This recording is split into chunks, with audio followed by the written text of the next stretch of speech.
House to Home, brought to you by Remax Diamond Realty.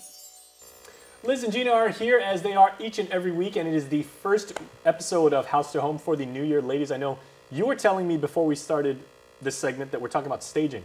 I only know about staging as far as theater, but I'm pretty sure that jazz hands and spirit fingers have nothing to do with staging when you talk about real estate. So Liz, what is staging? Well, staging, whether you're renting or you're selling your home, staging is pretty much decluttering it and enhancing the home so that if someone comes through the home, they see the beauty of the home in terms of, for example, if you put a rug out or you put a few pieces of furniture, flowers in the kitchen, for example. Pre-sale prep? It's just prepping it so that it has such appeal, and it gives a potential buyer ideas of, wow, we could do this or we could do that.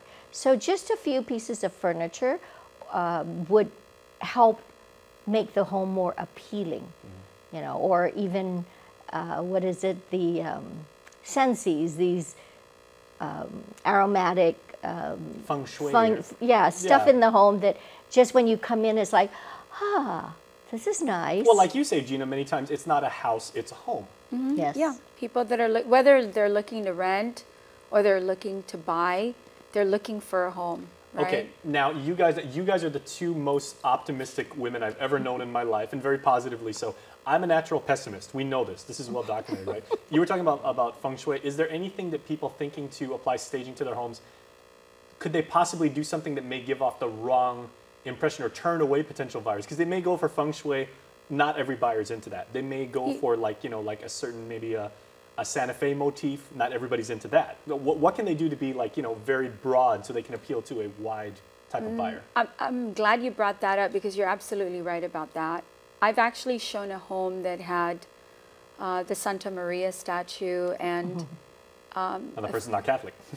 it actually, unfortunately, the people I showed it to, it offended them. So even though religion is, 99, they say 99% of the island's Catholic, but the 1% that isn't. So I stay, you can still have those items, but don't put them in a prominent place. So don't go with religion. Don't go with politics. Don't go with religion. Stay away from politics, especially with me. And then colors. Before with HGTV, the pop of color was so popular. I'm noticing that you need to really tone that down now. So neutral has always been the safest thing to target. So I say keep with that. Keep with neutral colors. And then, the items of furniture, the rugs, the floral arrangements, what you're really trying to do is it's like putting makeup on someone. You want to enhance the features of your home that you want people to really walk in and say, wow.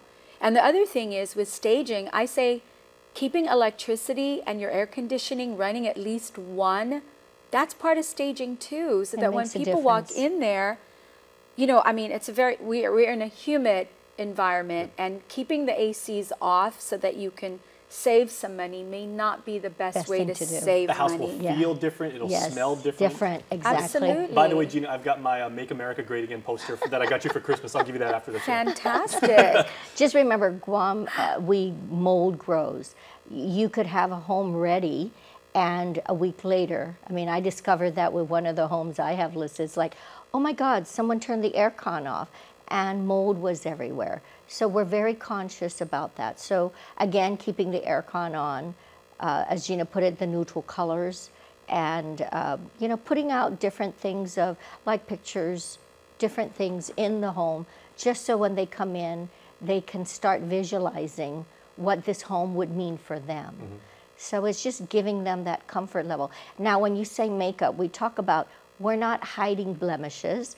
We're not trying to detract from the beauty of the home. We're just enhancing it. How about that 1970s, like that vinyl poster of like the tiger that everybody had back then? That's a little dated at this point. It's dated. It's really dated. We try to be generic as possible, but yet making it appealing. Okay, now we've been talking about to this point everything inside the home. How about things that people see as they're approaching the house? Maybe things with curb appeal. Mowing the yard, making sure there's a few plants in place, Curb appeal could turn people off. You could drive up, and if it's an unkept yard, they may not want to. You know, usually when we do our showings, sometimes you drive by property that's already on our list, and the first thing they say, nope, don't. We don't want to go in.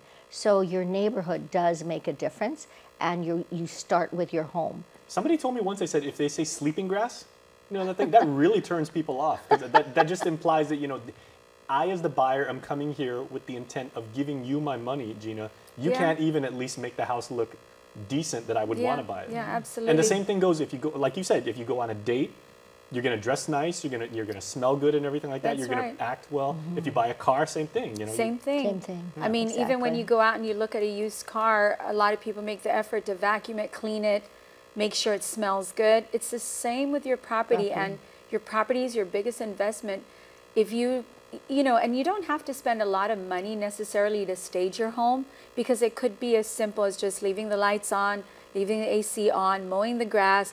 If you don't have money to go rent a water blaster or own one, then get out there and scrub it a little bit. Invest your time, not your money, so that you can get a good return. All right. Well, thank you both. We very much appreciate it. Happy New Year. Happy New Year to you both. And as they say, ladies and gentlemen, in the song, accentuate the positive, eliminate the negative. Get your house ready, because that's your money to make.